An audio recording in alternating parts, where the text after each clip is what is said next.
नमस्कार। श्रीमद् वाल्मीकि रामायण संपूर्ण पाठ के अंतर्गत आज हम पढ़ने जा रहे हैं 3 सर्ग, चतुर्विंशः, पंचविंशः एवं षड्विंशः सर्ग, यानी 24, 25 और 26वां सर्ग। 24वें सर्ग का कथा वस्तु है श्री राम और लक्ष्मण का गंगा पार होते समय विश्वामित्र जी से जल में उठती हुई तुमुल ध्वनि के विषय में प्रश्न करना, विश्वामित्र जी का उन्हें इसका कारण बताना तथा मलद, करुष एवं ताड़का वन का परिचय देते हुए इन्हें ताड़का वध के लिए आज्ञा प्रदान करना। और 25वें सर्ग में श्री राम के पूछने पर विश्वामित्र जी का उनसे ताड़का की उत्पत्ति, विवाह एवं शाप आदि का प्रसंग सुनाकर उन्हें ताड़का वध के लिए प्रेरित करना। और अंतिम 26वें सर्ग में हम श्री राम द्वारा ताड़का वध का दृश्य देखेंगे। आइए प्रारंभ करते हैं आज की यात्रा।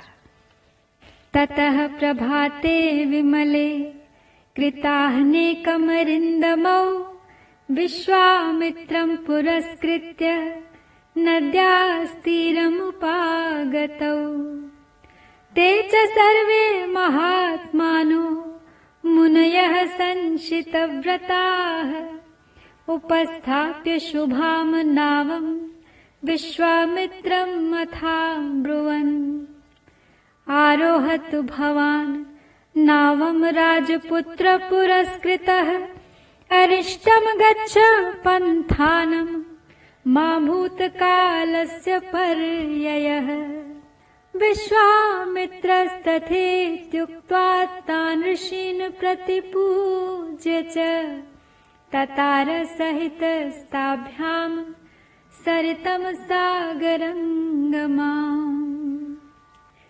तो विश्वामित्र जी और राम ने पिछली रात पुण्याश्रम में निवास किया था, जहां कभी महादेव ने स्वयं निवास किया था। तो उसके पश्चात अगले दिन निर्मल प्रभात काल में नित्य कर्म से निवृत्त हुए विश्वामित्र जी को आगे करके शत्रु दमन वीर श्री राम और लक्ष्मण गंगा नदी के तट पर आए।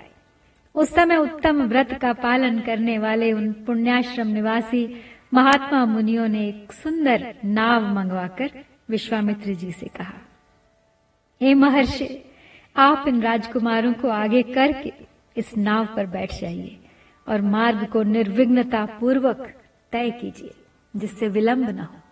तो विश्वामित्र जी ने बहुत अच्छा कहकर उन महर्षियों की सराहना की और वे श्री राम तथा लक्ष्मण के साथ समुद्रगामिनी गंगा नदी को पार करने लगे।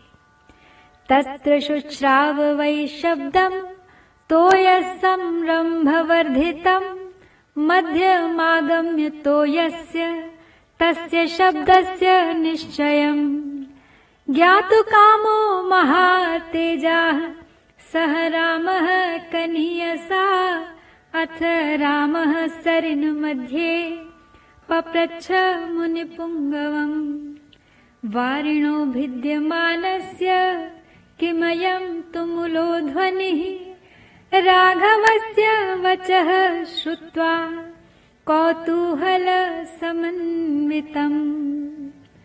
गंगा की बीच धारा में आने पर छोटे भाई सहित महातेजस्वी श्री राम को 2 जलों के टकराने की बड़ी भारी आवाज सुनाई देने लगी। यह कैसी आवाज है, क्यों तथा कहां से आ रही है, इस बात को निश्चित रूप से जानने की इच्छा उनके भीतर जाग उठी। तब श्री राम ने नदी के मध्य भाग में मुनिवर विश्वामित्र से पूछा, जल के परस्पर मिलने से यहाँ ऐसी तुमुल ध्वनि क्यों हो रही है?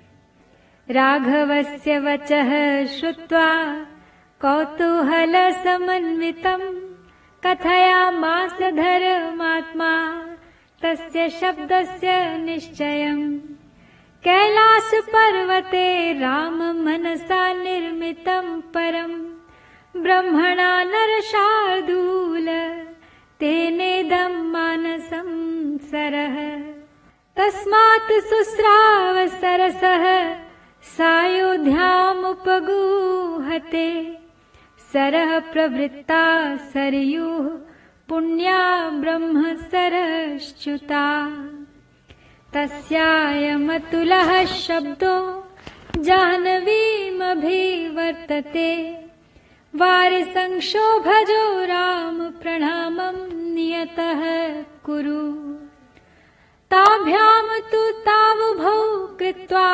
प्रणामम् अतिधार्मिकौ तीरं दक्षिणामासाद्य जगमतुर्लघु विक्रमौ। तो श्री रामचंद्र जी के वचन में इस रहस्य को जानने की उत्कंठा भरी हुई थी। उसे सुनकर धर्मात्मा विश्वामित्र ने उस महान तुमुल ध्वनि का सुनिश्चित कारण बताते हुए कहा, हे नरश्रेष्ठ राम, कैलाश पर्वत पर एक सुंदर सरोवर है। उसे ब्रह्मा जी ने अपने मानसिक संकल्प से प्रकट किया था। मन के द्वारा प्रकट होने से ही वह उत्तम सरोवर मानस कहलाता है। उस सरोवर से एक नदी निकलती है जो अयोध्यापुरी से सटकर बहती है। ब्रह्मसर से निकलने के कारण वह पवित्र नदी सरयू के नाम से विख्यात है। उसी का जल गंगा जी में मिल रहा है। दो नदियों के जलों के संघर्ष से ही यह भारी आवाज हो रही है जिसकी कहीं तुलना नहीं है। हे राम, तुम अपने मन को संयम में रखकर इस संगम के जल को प्रणाम करो। यह सुनकर उन दोनों अत्यंत धर्मात्मा भाइयों ने उन दोनों नदियों को प्रणाम किया और गंगा के दक्षिण किनारे पर उतरकर वे दोनों बंधु जल्दी जल्दी पैर बढ़ाते हुए चलने लगे। सवनम घोर संकाशम दृष्ट्वा नरवरात्मजः अविप्रहत मैक्ष्वाकः पप्रच्छ मुनिपुंगवम् अहो वनमिदं दुर्गम झिल्लिका गण संयुतम् भैरवैः श्वापदैः कीर्णं शकुन्तैर्दारुणारवैः नानाप्रकारैः शकुनैर्वाश्यद्भिर्भैरवस्वनैः सिंहव्याघ्रवराहैश्च वारणैश्चापि शोभितम् धावाश्वकर्णककुभैर्बिल्वतिन्दुकपाटलैः संकीर्णं बदरीभिश्च किन्विदं दारुणं वनम्। उस समय इक्ष्वाकु नंदन राजकुमार श्री राम ने अपने सामने एक भयंकर वन देखा जिसमें मनुष्यों के आने जाने का कोई चिन्ह नहीं था। उसे देखकर उन्होंने मुनिवर विश्वामित्र से पूछा, गुरुदेव, यह वन तो बड़ा ही अद्भुत एवं दुर्गम है। यहाँ चारों ओर झिल्लियों की झनकार सुनाई देती है। भयानक हिंसक जंतु भरे हुए हैं। भयंकर बोली बोलने वाले पक्षी सबोर फैले हैं। नाना प्रकार के विहंगम भीषण स्वर में चहचहा रहे हैं। सिंह, व्याघ्र, सुअर और हाथी भी इस जंगल की शोभा बढ़ा रहे हैं। धव यानी धौरा, अश्वकर्ण एक प्रकार के शाल वृक्ष, ककुभ यानी अर्जुन, बेल, तिंदुक, तेंदु, पाटल यानी पाड़र तथा बेर के वृक्षों से भरा हुआ यह भयंकर वन क्या है, कैसा है, इसका क्या नाम है? तमुवाच महातेजा विश्वामित्रो महामुनिः श्रूयताम वत्स काकुत्स्थ यस्यैतद्दारुणं वनम् एतौ जनपदौ स्थितौ पूर्वमास्ताम नरोत्तम मलदाश्च करुषाश्च देवनिर्माण निर्मितौ पुरावृत्रवधे राममलेन समभिप्लुतम् क्षुधा चैव सहस्राक्षम् ब्रह्महत्या समाविश तमिन्द्रं मलिनं देवार्षयश्च तपोधनाः कलशैः स्नापयामासुर्मलं चास्य प्रमोचयन्। तब महातेजस्वी महामुनि विश्वामित्र ने उनसे कहा, यह वत्स ककुत्स्थ नंदन, यह भयंकर वन जिनके अधिकार में रहा है, मैं उनका परिचय तुम्हें सुनाता हूँ। हे नरश्रेष्ठ, पूर्व काल में यहाँ दो समृद्धिशाली जनपद हुआ करते थे, मलद और करुष। ये दोनों देश देवताओं के प्रयत्न से निर्मित हुए थे। तो हे राम, पहले की बात है, वृत्रासुर का वध करने के पश्चात देवराज इंद्र मल से लिप्त हो गए। क्षुधा ने भी उन्हें धर दबाया और उनके भीतर ब्रह्म हत्या प्रविष्ट हो गई। तब देवताओं तथा तपोधन ऋषियों ने मलिन इंद्र को यहाँ गंगा जल से भरे हुए कलशों द्वारा नहलाया तथा उनके मल और कारुष यानी क्षुधा को छुड़ा दिया। एहम भूम्याम मलम दत्वा देवाः कारुषमेव च शरीरजं महेन्द्रस्य ततो हर्षं प्रपेदिरे। निर्मलो निष्करुषश्च शुद्ध इन्द्रो यथा भव ततो देशस्य सुप्रीतो वरं प्रादादनुत्तमम्। इमौ जनपदौ स्थितौ ख्यातिं लोके गमेष्यतः मलदाश्च करुषाश्च ममाङ्गमलधारिणौ। साधु साधृति तं देवाः पाकशासनमब्रुवन् देशस्य पूजां तां दृष्ट्वा कृतां शक्रेण धीमता। एतौ जनपदौ स्थितौ दीर्घकालमरिन्दम मलदाश्च करुषाश्च मुदिता धनधान्यतः। तो हे राम, इस भूभाग में देवराज इंद्र के शरीर से उत्पन्न हुए मल और कारुष को देखकर देवता लोग बड़े प्रसन्न हुए। इंद्र पूर्ववत निर्मल, निष्करुष, क्षुधाहीन एवं शुद्ध हो गए। तब उन्होंने प्रसन्न होकर इस देश को यह उत्तम वर प्रदान किया। ये दो जनपद लोक में मलद और करुष नाम से विख्यात होंगे। मेरे अंग जनित मल को धारण करने वाले ये दोनों देश बड़े समृद्धिशाली होंगे। तो बुद्धिमान इंद्र के द्वारा की गई उस देश की वह पूजा देखकर देवताओं ने पाक शासन को बारंबार साधुवाद दिया। शत्रु दमन मलद और करुष ये दोनों जनपद दीर्घ काल तक समृद्धिशाली, धन धान्य से संपन्न तथा सुखी रहे हैं। कस्यचित्त्वथ कालस्य यक्षिणी कामरूपिणी बलम नाग सहस्रस्य धारयन्ति तदा ह्यभूत्। ताटकानां भद्रं ते भार्या सुन्दस्य धीमतः मारीचो राक्षसः पुत्रो यस्याः शक्रपराक्रमः। वृत्तबाहुर्महाशीर्षो विपुलास्य तनुर्महान् राक्षसो भैरवाकारो नित्यं त्रासयते प्रजाः। इमौ जनपदौ नित्यं विनाशयति राघव मलदांश्च करुषांश्च ताटका दुष्टचारिणी। सेयं पन्थानमावृत्य वसत्यत्यर्धयोजने अतएव च गन्तव्यं ताटकाया वनं यतः। स्वबाहुबलमाश्रित्य जमीहाम दुष्टचारिणीं मन्नियोगादिमम देशं कुरु निष्कण्टकं पुनः। न हि कश्चिदिमं देशं शक्तो ह्यागन्तुमीदृशं यक्षिण्या घोरया राम उत्सादितं सहयया। एतत्ते सर्वमाख्यातं तथैतद्दारुणं वनं यक्षाचोत्सादितं सर्वमद्यापि न निवर्तते। तो कुछ काल के अनंतर यहाँ इच्छानुसार रूप धारण करने वाली एक यक्षिणी आई जो अपने शरीर में 1000 हाथियों का बल धारण करती है। उसका नाम ताटका है। वह बुद्धिमान सुंद नामक दैत्य की पत्नी है और मारीच नामक एक राक्षस जो इंद्र के समान पराक्रमी है उसी ताटका का पुत्र है। उसकी भुजाएं गोल, मस्तक बहुत बड़ा, मुंह फैला हुआ और शरीर विशाल है। वह भयानक आकार वाला राक्षस यहाँ की प्रजा को सदा ही त्रास पहुंचाता रहता है। तो हे रघुनंदन, वह दुराचारिणी ताटका भी सदा मलद और करुष इन दोनों जनपदों का विनाश करती रहती है। वह यक्षिणी 1.5 योजन यानी 6 कोस तक के मार्ग को घेर कर इस वन में रहती है।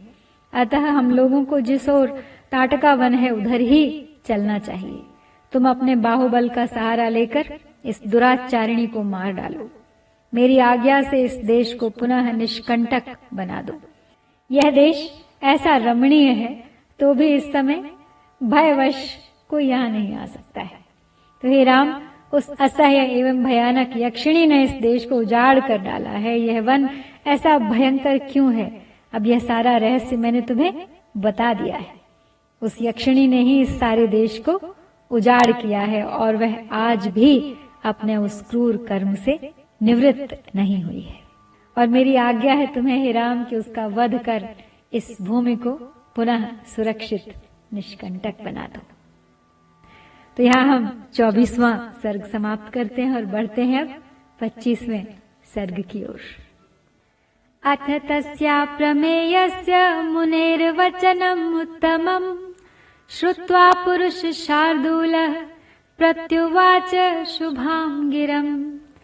अल्पवीर्या यदा यक्षी श्रूयते मुनिपुङ्गव कथं नागसहस्रस्य धारयत्य बलाबलम्। इत्युक्तं वचनं श्रुत्वा राघवस्यामितौजसः हर्षयन् श्लक्षणया वाचा स लक्ष्मणम् अरिन्दमम्। विश्वामित्रो अब्रवीत् वाक्यं शृणुयेन बलोत्कटा वरदान कृतं वीर्यं धारयत्य बलाबलम्। तो अपरिमित प्रभावशाली विश्वामित्र मुनि का यह उत्तम वचन सुनकर पुरुष सिंह श्री राम ने यह शुभ बात कही। हे मुनिश्रेष्ठ, जब वह यक्षिणी एक अबला सुनी जाती है तब तो उसकी शक्ति थोड़ी ही होनी चाहिए, फिर वह 1000 हाथियों का बल कैसे धारण करती है। तो अमित तेजस्वी श्री रघुनाथ के कहे हुए इस वचन को सुनकर विश्वामित्र जी अपनी मधुर वाणी द्वारा लक्ष्मण सहित शत्रु दमन श्री राम को हर्ष प्रदान करते हुए बोले, हे रघुनंदन, जिस कारण से ताटका अधिक बलशालिनी हो गई है, अब वह वृत्तांत सुनो। उसमें वरदान जनित बल का उदय हुआ है, अतः वह अबला होकर भी सबला है, बल धारण कर सकती है। पूर्वमासीन महायक्षः सुकेतुर्नाम वीर्यवान् अनपत्यः शुभाचारः स च तेपे महत्तपः। पितामहस्तु सुप्रीतस्तस्य यक्षपतेस्तदा कन्यारत्नम् ददौ राम ताटकाम् नामतः। ददौ नागसहस्रस्य बलम् चास्याः पितामहः न त्वेव पुत्रम् यक्षाय ददौ चासौ महायशः। तो पूर्व काल की बात है, सुकेतु नाम से प्रसिद्ध एक महान यक्ष थे। वे बड़े पराक्रमी और सदाचारी थे, परंतु उन्हें कोई संतान नहीं थी। इसलिए उन्होंने बड़ी भारी तपस्या की। श्री राम यक्षराज सुकेतु की उस तपस्या से ब्रह्मा जी को बड़ी प्रसन्नता हुई। उन्होंने सुकेतु को एक कन्या रत्न प्रदान किया जिसका नाम ताटका था। तो ब्रह्मा जी ने उस कन्या को 1000 हाथियों के समान बल दे दिया, परंतु उन महायशस्वी पितामह ने उस यक्ष को पुत्र नहीं दिया। उसके संकल्प के अनुसार पुत्र प्राप्त हो जाने पर उसके द्वारा जनता का अत्यधिक उत्पीड़न होता। बस यही सोचकर ब्रह्मा जी ने उसे पुत्र का वरदान नहीं दिया। ताम तु बालाम विवर्धन्तीम रूप यौवनशालिनीम जम्भपुत्राय सुन्दाय ददौ भार्याम यशस्विनीम। कस्यचित्वथ कालस्य यक्षी पुत्रम व्यजायत मारीचम नाम दुर्धर्षम यः शापाद् राक्षसो अभवत्। सुन्देतु निहते राम अगस्त्यम ऋषि सत्तमम् ताटका सह पुत्रेण प्रदर्शयितुम् इच्छति। तो धीरे धीरे वह यक्ष बालिका बढ़ने लगी और बढ़कर रूप यौवन से सुशोभित होने लगी। उस अवस्था में सुकेतु ने अपनी उस यशस्विनी कन्या को जम्बपुत्र सुंद के हाथ में उसकी पत्नी के रूप में दे दिया। कुछ काल के बाद उस यक्षी ताटका ने मारीच नाम के प्रसिद्ध एक दुर्जय पुत्र को जन्म दिया, जो अगस्त्य मुनि के शाप से राक्षस हो गया। तो श्री राम अगस्त्य ने ही शाप देकर ताटकापति सुंद को भी मार डाला, और उसके मारे जाने पर ताटका पुत्र सहित जाकर मुनिवर अगस्त्य को भी मौत के घाट उतार देने की इच्छा करने लगी। भक्षार्थम जात संरंभा गर्जन्ती साभ्यधावत आपतन्तीम तु ताम दृष्ट्वा अगस्त्यो भगवान ऋषिः राक्षसत्वं भजस्वेति मारीचं व्याजहारसः अगस्त्यः परमामर्षस्ताटकामपि शप्तवान् पुरुषादि महायक्षी विकृता विकृतानना इदं रूपं विहायाशु दारुणं रूपमस्तु ते। तो वह कुपित होकर अगस्त्य मुनि को खा जाने के लिए गर्जना करती हुई दौड़ी। तो उसे आती देख भगवान अगस्त्य मुनि ने मारीच से कहा, तू देव योनि रूप का परित्याग करके राक्षस भाव को प्राप्त हो जा। तो फिर अत्यंत अमर्ष में भरे हुए ऋषि ने ताटका को भी शाप दे दिया कि तू विकराल मुख वाली नरभक्षिणी राक्षसी हो जा। तू है तो महायक्षी, परंतु अब शीघ्र ही इस रूप को त्याग कर तेरा भयंकर रूप हो जाए। सैषा शाप कृता मर्षा ताटका क्रोध मूर्छिता देशमुत्सादयत्येनम् अगस्त्याचरितं शुभम् एनाम राघव दुर्वृत्तां यक्षीं परम दारुणां गो ब्राह्मण हितार्थाय जहि दुष्ट पराक्रमा नह्यो नाम शाप संसृष्टां कश्चिदुत्सहते पुमान् निहन्तुं त्रिषु लोकेषु त्वामृते रघुनन्दन न हि ते स्त्रीवध कृते घृणाकार्या नरोत्तम चातुर्वर्ण्य हितार्थं हि कर्तव्यम राजसूनुना। इस प्रकार श्राप मिलने के कारण ताटका का अमर्ष और भी बढ़ गया। वह क्रोध से मूर्छित हो उठी और उन दिनों अगस्त्य जी जहाँ रहते थे उस सुंदर देश को उजाड़ने लगी। तो रघुनंदन, तुम गौओं और ब्राह्मणों का हित करने के लिए दुष्ट पराक्रम वाली इस परम भयंकर दुराचारिणी यक्षी का वध कर डालो। रघुकुल को आनंदित करने वाले वीर, इस श्रापग्रस्त ताटका को मारने के लिए तीनों लोकों में तुम्हारे सिवा दूसरा कोई पुरुष समर्थ नहीं है। हे नरश्रेष्ठ, तुम स्त्री हत्या का विचार करके इसके प्रति दया मत दिखाना। एक राजपुत्र को चारों वर्णों के हित के लिए स्त्री हत्या भी करनी पड़े तो उससे मुंह नहीं मोड़ना चाहिए। नृशंसम अनृशंसम वा प्रजारक्षण कारणात् पातकं वा संदोषं वा कर्तव्यं रक्षता सदा राज्यभार नियुक्ता नामेश धर्मः सनातनः अधर्म्याम जहि काकुत्स्थ धर्मो ह्यास्यां न विद्यते श्रूयते हि पुरा शक्रो विरोचन सुतां नृप पृथिवीं हन्तुमिच्छन्तीं मंथरामभ्यसूदय विष्णुना च पुरा राम भृगुपत्नी पतिव्रता अनिन्द्रं लोकमिच्छन्ति काव्यमाता निषूदिता एतैश्चान्यैश्च बहुभिः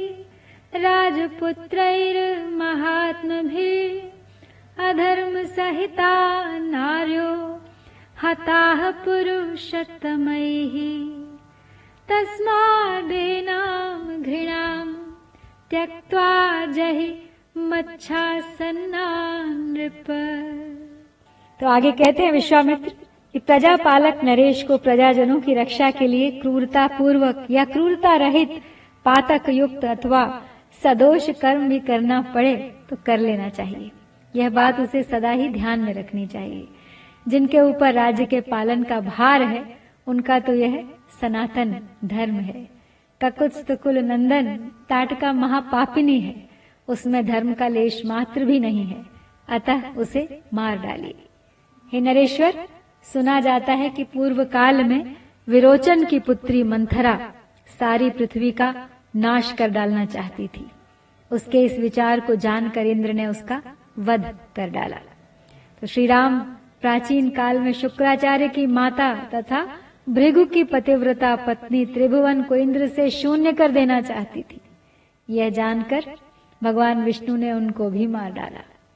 इन्होंने तथा अन्य बहुत से महामनस्वी पुरुष प्रवर राजकुमारों ने पापचारिणी स्त्रियों का वध किया है। तो हे नरेश्वर, तुम्हें भी कोई संकोच करने की आवश्यकता नहीं है।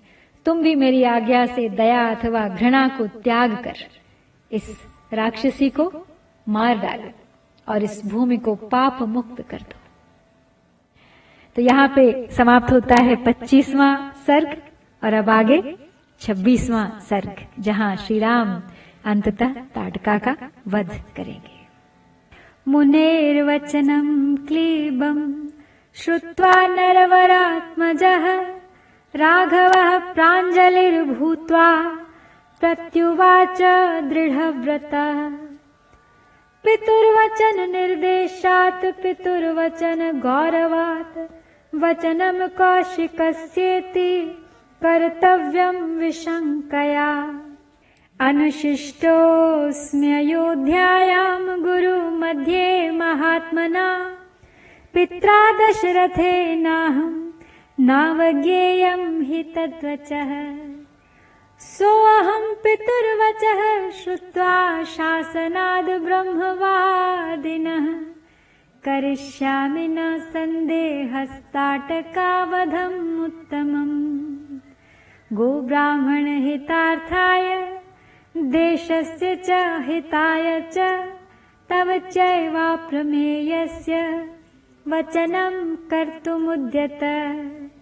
एवमुक्त्वा धनुर्मध्ये बद्ध्वा मुष्टिमरिन्दमः जाघोषमकरोत् तीव्रम् दिशः शब्देन नादयन्।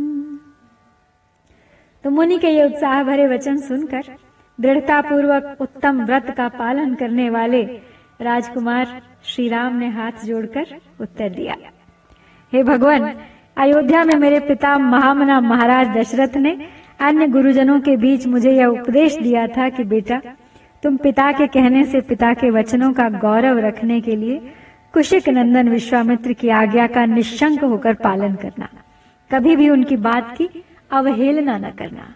अतः मैं पिताजी के उस उपदेश को सुनकर आप ब्रह्मवादी महात्मा की आज्ञा से ताटकावध संबंधी कार्य को उत्तम मानकर अवश्य करूंगा, इसमें कोई संदेह नहीं है। गौ ब्राह्मण तथा समूचे देश का हित करने के लिए मैं आप जैसे अनुपम प्रभावशाली महात्मा के आदेश का पालन करने को सब प्रकार से तत्पर हूं। ऐसा कहकर शत्रुदमन श्री राम ने धनुष के मध्य भाग में मुट्ठी बांधकर उसे जोर से पकड़ा और उसकी प्रत्यंचा पर तीव्र टंकार दी। उनकी आवाज से, उस टंकार की ध्वनि से संपूर्ण दिशाएं गूंज उठी। तेन शब्देन वित्रस्तास्ताटका वनवासिनः ताटका च सुसंक्रुद्धा तेन शब्देन मोहिता। तम शब्दमभिनिध्याय राक्षसी क्रोधमूर्छिता श्रुत्वा चाभिद्रवत क्रुद्धा यत्र शब्दो विनिसृतः। ताम दृष्ट्वा राघवः क्रुद्धाम विकृताम विकृताननाम् प्रमाणेनातिवृद्धाम च लक्ष्मणं सोऽभ्यभाषत। अब उस घोर शब्द से ताटका वन में रहने वाले समस्त प्राणी थर्रा उठे। ताटका भी उस टंकार घोष से पहले तो किंग कर्तव्य विमूढ़ हो उठी, परंतु फिर कुछ सोचकर अत्यंत क्रोध में भर गई। उस शब्द को सुनकर वह राक्षसी क्रोध से अचेत सी हो गई। उसे सुनते ही वह जहां से आवाज आई थी उसी दिशा की ओर रोष पूर्वक दौड़ी। उसके शरीर की ऊंचाई बहुत अधिक थी। उसकी मुखाकृति विकृत दिखाई देती थी। क्रोध में भरी हुई उस विकराल राक्षसी की ओर दृष्टिपात करके श्री राम ने लक्ष्मण से कहा, पश्य लक्ष्मण, यक्षिण्या भैरवम दारुणम वपुः भिद्येरन् दर्शनादस्या भीरुणाम हृदयानि च एतां पश्य दुराधर्षां माया बल समन्वितां विनिवृतां करोम्यद्य हृतकर्णाग्रनासिकां न होनामुत्सहे हन्तुं स्त्री स्वभावेन रक्षितां वीर्यं चास्या गतिं चैव हन्यामिति हि मे मतिः। तो लक्ष्मण देखो तो सही। तो श्री राम लक्ष्मण को दिखा रहे हैं कि इस यक्षिणी का शरीर कैसा दारुण एवं भयंकर है। इसके दर्शन मात्र से धीरू पुरुषों के हृदय विदीर्ण हो सकते हैं। माया बल से संपन्न होने के कारण यह अत्यंत दुर्जय हो रही है। देखो, मैं अभी इसके कान और नाक काटकर इसे पीछे लौटने को विवश किए देता हूं। यह अपने स्त्री स्वभाव के कारण रक्षित है, अतः मुझे इसे मारने में कोई उत्साह नहीं है। मेरा विचार यह है कि मैं इसके बल पराक्रम तथा गमन शक्ति को नष्ट कर दूं, अर्थात इसके हाथ पैर काट डालूं। एवं ब्रुवाणे रामे तु ताटका क्रोधमूर्छिता उद्यम्य बाहुं गर्जन्ति राममेवाभ्यधावत विश्वामित्रस्तु ब्रह्मर्षिर्हुंकारेणाभिभर्त्स्यताम् स्वस्ति राघवयोरस्तु जयं चैवाभ्यभाषत उद्धुन्वाना रजो घोरं ताटका राघवावुभौ रजो मेघेन महता मुहूर्तुं सा व्यमोहय ततो मायां समास्थाय शिलावर्षेण राघवौ अवाकिरत् समुहता ततश्चुक्रोध राघवः शिलावर्षं महत्तस्याः शरवर्षेण राघवः प्रतिवार्योपधावन्त्या करौ चिच्छेद पात्रिभिः। श्री राम इस प्रकार कह ही रहे थे कि क्रोध से अचेत हुई ताटका वहां आ पहुंची और एक बाह उठाकर गर्जना करती हुई उन्हीं की ओर झपटी। यह देख ब्रह्मर्षि विश्वामित्र ने अपने हुंकार के द्वारा उसे डांट कर कहा, रघुकुल के इन दोनों राजकुमारों का कल्याण हो, इनकी विजय हो। तब ताटका ने उन दोनों रघुवंशी वीरों पर भयंकर धूल उड़ाना आरंभ कर दिया। अब वहां धूल का विशाल बादल सा छा गया। उसके द्वारा उसने श्री राम और लक्ष्मण को 2 घड़ी तक मोह में डाल दिया। तत्पश्चात माया का आश्रय लेकर वह उन दोनों भाइयों पर पत्थरों की बड़ी भारी वर्षा करने लगी। यह देख रघुनाथ जी उस पर कुपित हो उठे। शिलावर्षं महत्तस्याः शरवर्षेण राघवः प्रतिवार्योपधावन्त्या करौ चिच्छेद पात्रिभिः ततच्छिन्न भुजां श्रान्तामभ्यासे परिगर्जतीं सौमित्रिरकरोत् क्रोधादुद्धृत कर्णाग्रनासिकाम् कामरूपधरा सा तु कृत्वा रूपाण्येकशः अन्तर्धानं गता यक्षी मोहयन्ती स्वमायया। तो जब उसने राम लक्ष्मण पर जब ताड़का ने राम और लक्ष्मण पर भारी पत्थरों की वर्षा की तो रघुवीर ने अपनी बाण वर्षा के द्वारा उसकी बड़ी भारी शिलावृष्टि को रोककर अपनी ओर आती हुई उस निशाचरी के दोनों हाथ तीखे सहायकों से शरों से चले। दोनों भुजाएं कट जाने से थकी हुई ताड़का उनके निकट खड़ी होकर जोर जोर से गर्जना करने लगी। अब यह देख सुमित्रा कुमार लक्ष्मण ने क्रोध में भरकर उसके नाक कान काट लिए, परंतु वह तो इच्छानुसार रूप धारण करने वाली यक्षिणी थी। अतः अनेक प्रकार के रूप बनाकर अपनी माया से श्री राम और लक्ष्मण को मोह में डालती हुई वह अदृश्य हो गई। अश्म वर्षम विमुंचन्ति भैरवं विचचार सा ततस्तावश्म वर्षेण कीर्यमाणौ समन्ततः दृष्ट्वा गाधिसुतः श्रीरामानिदं वचनम् अब्रवीत् अलं ते घृणया राम पापैषा दुष्टचारिणी यज्ञविघ्नकरी यक्षी पुरा वर्धेत मायया वध्यताम तावदेवैषा पुरा सन्ध्या प्रवर्तते रक्षांसि संध्या काले तु दुर्धर्षाणि भवन्ति। तो अब वह पत्थरों की भयंकर वर्षा करती हुई आकाश में विचरण करने लगी। श्री राम और लक्ष्मण पर चारों ओर से प्रस्तरों की वृष्टि होती देख तेजस्वी गाधे नंदन विश्वामित्र ने इस प्रकार कहा कि श्री राम, इसके ऊपर तुम्हारा दया करना व्यर्थ है। यह बड़ी पापिनी और दुराचारिणी है, सदा यज्ञों में विघ्न डाला करती है। यह अपनी माया से पुनः प्रबल हो उठे, इसके पहले ही इसे मार डालो। अभी संध्या काल आना चाहता है, इसके पहले ही यह कार्य हो जाना चाहिए, क्योंकि संध्या के समय राक्षस दुर्जय हो जाते हैं। इत्युक्तः सतुताम् यक्षीमश्मवृष्ट्याभिवर्षिणीम् दर्शयन् शब्दवेधित्वम् ताम् रुरोध स सायकैः सारुद्धा बाणजालेन मायाबलसमन्विता अभिदुद्रावकाकुत्स्थम् लक्ष्मणम् च विनेदुषी तामापतन्तीम् वेगेन विक्रान्तामशनीमिव शरेणोरसि विव्याधसा पपात ममार च ताम हताम भीमसङ्काशाम् दृष्ट्वा सुरपतिस्तदा साधु साधृतिकाकुत्स्थम् सुराश्चाप्यभिपूजयन् उवाच परम् प्रीतः सहस्राक्षः पुरन्दरः सुराश्च सर्वे संहृष्टा विश्वामित्रम् यथा ब्रुवन्। तो विश्वामित्र जी के ऐसा कहने पर कि संध्या काल में राक्षस दुर्जय हो जाते हैं, इसलिए प्रहार करने में देर न करो, तो श्री राम ने शब्द वेदी बाण चलाने की शक्ति का परिचय देते हुए बाण मारकर प्रस्तरों की पत्थरों की वर्षा करने वाली उस यक्षिणी को सब ओर से अवरुद्ध कर दिया। उनके बाण समूह से घिर जाने पर माया बल से युक्त वह यक्षिणी जोर जोर से गर्जना करती हुई श्री राम और लक्ष्मण के ऊपर टूट पड़ी। उसे चलाए हुए इंद्र के वज्र की भांति वेग से आती देख श्री राम ने एक बाण मारकर उसकी छाती चीर डाली। तब ताटका पृथ्वी पर गिरी और मर गई।